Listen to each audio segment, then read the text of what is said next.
দুই দিন আগে আমার এই পেজটাতে ফলোয়ার সংখ্যা ছিল 465 জন, আর আজকে দেখতে পাচ্ছেন 900 প্লাস ফলোয়ার কিন্তু রয়েছে।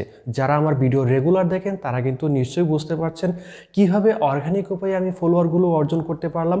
সব কিছু কিন্তু আজকের এই ভিডিওতে আপনি জানতে পারবেন। তার জন্য আমরা একটা পেজ নিব, সেই পেজের আলোকেই আপনাদেরকে টিপসগুলো দেওয়ার চেষ্টা করব, তাই লাইক দিয়ে সম্পূর্ণ ভিডিওটা অবশ্যই দেখবেন।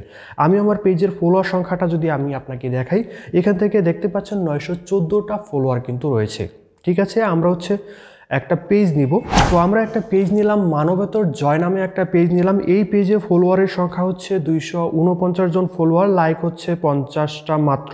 তো সমস্যা নাই, আপনারা এই পেজটাতে একটু ঘুরে আসতে পারেন, কারণ উনি মানবেতর জয় উনি গরিব দুঃখী বা অসহায় মানুষদের পাশে দাঁড়ায়, এরকম কিছু কন্টেন্ট উনি ক্রিয়েট করে। আপনারা চাইলে ওনার পেজটা ঘুরে আসতে পারেন এবং ওনার পেজের আলোকে আজকে ফলোয়ার বাড়ানোর টিপসগুলো আপনাদেরকে দিব। তো প্রথমত কথা আপনি যে ভিডিওগুলো আপনার পেজে বা প্রোফাইলে আপলোড দিচ্ছেন, সেই ভিডিওগুলো দেখার পর মানুষ আপনার পেজ বা প্রোফাইলটা কেন ফলো করবে, এই প্রশ্নের উত্তরটা আপনাকে আগে খুঁজতে হবে। যদি আপনি এটা খুঁজতে পারেন তবে কিন্তু মানুষ আপনার পেজে অবশ্যই ফলোয়ার দেবে। যেরকম আমি যদি এই পেজটাতে ঢুকি, এইখানে দেখতে পাচ্ছেন প্রায় ম্যাক্সিমাম ভিডিও, কিন্তু ম্যাক্সিমাম বললে ভুল হবে, প্রায় সবগুলো ভিডিও কিন্তু গরিব অসহায় মানুষদের পাশে দাঁড়ানোর ভিডিও। আপনারা একটু এই পেজে ঢুকলে কিন্তু দেখতে পাবেন। তো যারা গরিব মানুষদের হেল্প করে, এইরকম ভিডিও যারা দেখতে পছন্দ করেন, আপনিও যদি এরকম কাউকে হেল্প করতে চান, তারা কিন্তু এই পেজের ভিডিওগুলো দেখে এই মানুষটাকে সাপোর্ট করার জন্য কিন্তু ভিডিওতে লাইক দিবে এবং পেজটা কিন্তু ফলো দিয়ে রাখবে। তার কারণ উনি কিন্তু একটা নিশ অনুযায়ী কাজ করে। নিশটা কীরকম? আপনি যদি ফানি রিলেটেড ভিডিও বানান, তাহলে অবশ্যই আপনাকে ফানি রিলেটেড ভিডিও দিতে হবে, একটা নিশের উপর আপনাকে থাকতে হবে। আপনি যদি কোনো ব্লগিং ভিডিও দেন, তাহলে অবশ্যই আপনাকে ব্লগিং ভিডিওই দিতে হবে। আপনি যদি এরকম কাউকে সাহায্য করার জন্য সাপোর্ট হিউম্যানিটির উপরে যদি আপনি ভিডিও দেন, তাহলে সেই ভিডিওই দিয়ে যেতে হবে। আপনি যদি কোনো এডুকেশন পারপাস ভিডিও দিতে পারেন, তাহলে সেই এডুকেশন পারপাসই ভিডিও দিতে হবে। মনে রাখবেন, আপনার একটা পেজে যদি সেম নিশের উপর অনেকগুলো ভিডিও থাকে, তাহলে কিন্তু মানুষ একটা ভিডিও দেখবে, দেখার পর তার কাছে আরও অনেকগুলো ভিডিও সাজেস্ট হবে, তখন কিন্তু মানুষ আপনার পেজটা ফলো দিয়ে রাখবে, কারণ আপনার পেজে ওই সেম নিশের ভিডিওই আছে। আর যদি আপনি অনেকগুলো ভিডিও ক্যাটাগরি নিয়ে কাজ করেন, তাহলে কিন্তু মানুষ হতভম্ব হয়ে যাবে যে আপনি কি ফানি রিলেটেড ভিডিও দিচ্ছেন, না এডুকেশন রিলেটেড ভিডিও দিচ্ছেন, না কি আদার্স কোনো ভিডিও দিচ্ছেন। এই জন্য আমি বলবো, সম্পূর্ণ নিশটা ঠিক রেখে ভিডিও আপলোড দিবেন। উনি কিন্তু সম্পূর্ণ নিশ ঠিক রেখেই ভিডিও আপলোড দিচ্ছে, আমরা কিন্তু ইতিমধ্যে দেখতে পাচ্ছি। তারপর ভ্যালুয়েবল কন্টেন্ট আপনাকে আপলোড দিতে হবে। আপনি যে ভিডিওগুলো আপলোড দিচ্ছেন, যখন ইচ্ছা আপনি আপলোড দিচ্ছেন, কিন্তু সেই ভিডিও দ্বারা যদি মানুষের কোনো উপকার না হয়, তাহলে কিন্তু আপনার পেজটা মানুষ ফলো কেন দিবে? মানুষ কিন্তু ফলো দিবে না। এই জন্য আপনার ভিডিওতে ভ্যালু থাকতে হবে। যদি আপনি ফানি রিলেটেড ভিডিও দেন, এখন বলতে পারেন যে ফানি রিলেটেড ভিডিও দিলে মানুষের কী উপকারটা হবে? ফানি রিলেটেড ভিডিও কিন্তু মানুষের উপকারে হয়। মানুষ যখন বিভিন্ন টেনশনে, ডিপ্রেশনে পড়ে যায়, তখন ফানি রিলেটেড ভিডিওগুলো দেখে তার মস্তিষ্কটাকে একদম ফ্রেশ করে। তার মানে আপনি যদি ফানি রিলেটেড ভিডিও দেন, এমন ফানি রিলেটেড ভিডিও দিবেন যাতে করে আপনার ভিডিওটা অন্য কেউ টপকে না যায়। তো যা দিবেন বেস্টটা দেওয়ার চেষ্টা করবেন, এবং আপনার ভিডিওতে মানুষের উপকার হয় এরকম ভিডিও আপনি বানানোর চেষ্টা করবেন, তাহলে কিন্তু আপনার পেজটা মানুষ ফলো দিয়ে রাখবে। একদম লাস্ট যে অপশনটা বলবো, সেটা আপনার ভিডিওতে আপনি সেম নিশের উপর দিচ্ছেন, ভ্যালুয়েবল কন্টেন্ট আপনি কি বানাচ্ছেন, এবং আপনার ভিডিওতে যদি কিছু ট্রিক্স কাজে লাগান, তাহলে আপনার যে ভিডিওটা রয়েছে সেই ভিডিও যারা ভিউ করবে, 80% মানুষ কিন্তু আপনার পেজটা ফলো দিয়ে রাখবে। সেটা অবশ্যই জানাবো।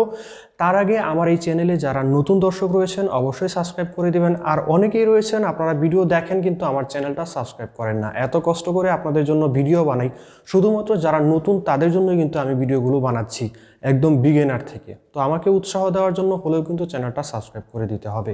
ভিডিও রিলেটেড কমেন্ট যদি আপনি করতে পারেন, তাহলে কিন্তু এই পেজটার মতো আপনার পেজটাও কিন্তু আমরা রিভিউতে নিয়ে আসবো। এভাবে রিভিউতে নিয়ে আসলে কিন্তু আপনার পেজটা মানুষ দেখতে পারবে, পছন্দ করবে, এবং আপনার পেজের রিচটা বাড়ারও কিন্তু সম্ভাবনা রয়েছে। এই জন্য কী করতে হবে? ভিডিও রিলেটেড কমেন্ট করতে হবে। ওকে, যে ট্রিক্সটা আমরা যেটা কাজে লাগাবো, সেটা আপনি যখন আপনার ভিডিওটা বানাবেন, ভিডিওটা যখন আপনি ক্রিয়েট করবেন, ভিডিওর স্ক্রিপ্টে কিন্তু এরকম কিছু রাখতে হবে যেন আপনার একটা ভিডিও দেখার পর মানুষ অন্য আরেকটা ভিডিও দেখার জন্য অপেক্ষায় থাকে। তাহলে কিন্তু আপনি আপনার এই পেজে ফলোয়ার গেইন করতে পারবেন। যেমন ধরেন আপনি একটা ভিডিও দিলেন একটা বিষয়ের উপরে, ভিডিওটা দেওয়ার পর আপনি যখন ভিডিওর শেষ পর্যায়ে চলে যাবেন তখন কিন্তু আরেকটা ভিডিওর অ্যাড কিন্তু এখানে দিয়ে দিবেন যে সামনে কিন্তু আরও একটা ভিডিও আসছে এই রিলেটেড। এরকম একটা ট্রিক যদি আপনি কাজে লাগাতে পারেন তাহলে কিন্তু আপনার পেজে ফলো করবে পরবর্তী ভিডিওটা দেখার জন্য। এটা হচ্ছে লং ভিডিওর জন্য। শর্ট ভিডিওর ক্ষেত্রে কিন্তু আপনি এরকম কিছু টেকনিক কিন্তু ইউজ করতে পারবেন, তাহলে আপনার ভিডিওতে ভিউসের সংখ্যা কিন্তু অবশ্যই বেড়ে যাবে। তো আপনি যদি চান যে এরকম এই পেজের মতো আপনার পেজটাও আমরা রিভিউতে নিয়ে আসি, তাহলে এই ভিডিওতে ভিডিও রিলেটেড একটা কমেন্ট করতে হবে এবং চলে যেতে হবে আমাদের মহিনটেক ফেসবুক পেজে। সেখানে গিয়ে আমাকে একটা নক দিলেই কিন্তু আমরা আপনার চ্যানেলটা বা পেজটা এরকমভাবে প্রমোশনাল ভিডিও বানিয়ে আপলোড করে দিব। তো এবার আসি, আপনি এখানে যতগুলো আমি ট্রিক্স বললাম সবগুলো ট্রিক্সই আপনি কাজে লাগালে কিন্তু আপনার ভিডিওতে যে ফলোয়ার চলে আসবে এরকমটা না। আপনি এই সবগুলো লাগানোর পর যদি আপনার ভিডিওটা ভিউজ আসে, মানুষের কাছে পৌঁছায়, তবেই কিন্তু আপনি এখান থেকে ফলোয়ার অর্জন করতে পারবেন। আপনার ভিডিও যদি মানুষ না দেখে তাহলে কিভাবে ফলো দিবে আপনার ভিডিওটা? তো এইভাবে আমরা যদি আমার একটা ভিডিওতে যাই, আপনাকে আমার ভিডিও দিয়েই দেখানোর চেষ্টা করছি। আমরা হচ্ছে আমার একটা ভিডিওতে যাব, আমি আমার একটা ভিডিওতে যাচ্ছি। এই ভিডিওটাতে যদি দেখেন এখানে যদি সি ইনসাইড ফর অ্যাডসে আমরা ক্লিক করি, এখানে ক্লিক করার পর দেখতে পাচ্ছেন এই ভিডিওটা কিন্তু 5795টা প্লে হয়েছে। দেখা যাক ভিডিওটা কবে আপলোড, মাত্র 3 দিন আগে ভিডিওটা আপলোড দিয়েছিলাম। এখানে দেখতে পাচ্ছেন 5795টা ভিডিও আপলোড মানে ভিডিও প্লে হয়েছে, মানুষজন দেখেছে। তো এটা আমি কিভাবে করলাম? নিশ্চয়ই কোনো না কোনো ট্রিক্স তো অবশ্যই রয়েছে। যেরকম আমি আমার এই পেজে বিভিন্ন বিষয় কিন্তু এক্সপেরিমেন্ট করি অর্গানিক উপায়ে, যাতে আপনারা এখান থেকে লাভবান হতে পারেন। তো পরবর্তী ভিডিওতে দেখাবো কিভাবে এরকম একটা ভিডিওতে আপনার যে কোনো ভিডিওতে কিছু ট্রিক্স কাজে লাগিয়ে আপনি অনেক সংখ্যক ভিউজ অর্জন করতে পারবেন। আর সেটা দেখার জন্য অবশ্যই পরবর্তী ভিডিওটি দেখতে হবে। তার জন্য অবশ্যই চ্যানেল সাবস্ক্রাইব করে আমাদের অর্গানিক সাবস্ক্রাইবার হয়ে যেতে হবে। এতক্ষণ যারা আমাদের সাথে ছিলেন তাদেরকে অসংখ্য ধন্যবাদ।